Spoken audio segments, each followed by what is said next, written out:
আমি আব্দুর রহমান, আমার ওখানে লেখা আছে যে প্রধান অতিথি Abdur Razzaq bin Yusuf, chairman Islamic research foundation, প্রতিষ্ঠাতা আল জামিয়া সালাফিয়া।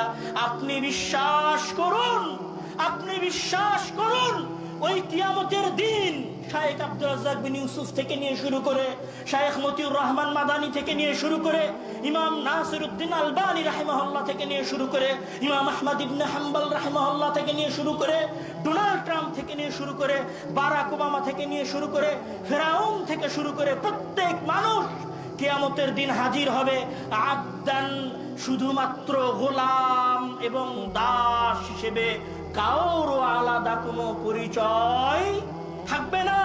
সেই দিন কারো নামের আগে প্রধান উপদেষ্টা থাকবে না, সেই দিন কারো নামের আগে শায়েখ থাকবে না, সেই দিন কারো নামের শেষে আব্দুর রহমান বিন আব্দুর রাজ্জাক থাকবে না।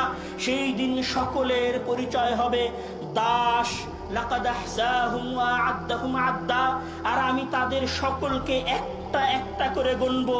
ওয়া কুল্লুহুম আতিহি ইয়াউমাল কিয়ামাতি ফারদা। আর কিয়ামতের দিন সকল মানুষ একা একা আসবে। কেউ বলবে না যে এটা আমার আওয়ামী লীগের ভাই, কেউ বলবে না এটা আমার ছাত্র দলের ভাই, কেউ বলবে না এটা আমার শিবিরের ভাই, কেউ বলবে না এটা আমার আহলে হাদিস যুব সংঘের ভাই, কেউ বলবে না এটা জমিয়তে আহলে হাদিসের ভাই। সবাই সেই দিন মহান আল্লাহ তাআলার কাছে আসবে গোলাম হয়ে এবং দাস হয়ে। রাসূল সাল্লাল্লাহু আলাইহি ওয়াসাল্লাম বলেন, ইয়াহশুরুন নাসু ইয়াউমাল কিয়ামাতি হুফাতান উরাতান গরলা। এত নিকৃষ্ট দাস হবে, এত ছোট দাস হবে, এত হীনমন্য দাস হবে যে সেই দিন আব্দুর রহমানের গায়েও কোনো পোশাক থাকবে না, একদম উলঙ্গ। হুফাতান উরাতান। আজকে পায়ে মোজা আছে, সেই দিন পায়ে মোজা থাকবে না। আজকে জুতা আছে, সেই দিন জুতা থাকবে না। খালি পায়ে, খালি শরীরে, উলঙ্গ অবস্থায় মহান আল্লাহ তাআলার সামনে মানুষ উপস্থিত হবে। এই রকম একটা ভয়ঙ্কর অবস্থা চলবে। মানুষ বুঝতে পারবে যে আজকে আমার বিচারের দিন। কিভাবে বুঝতে পারবে? মানুষ দেখবে যে তার ভাই, ইয়াউমা ইয়াফিরুল মারউ মিন আখিহি ওয়া উম্মিহি ওয়া আবি।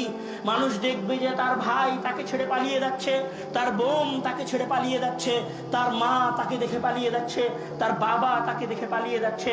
এই রকম একটা পরিবেশ দেখার পরে মানুষ বুঝতে পারবে কবরের ভেতর থেকে উঠার পরে যে আমি তো আজকে কিয়ামতের দিন উপস্থিত হয়েছি।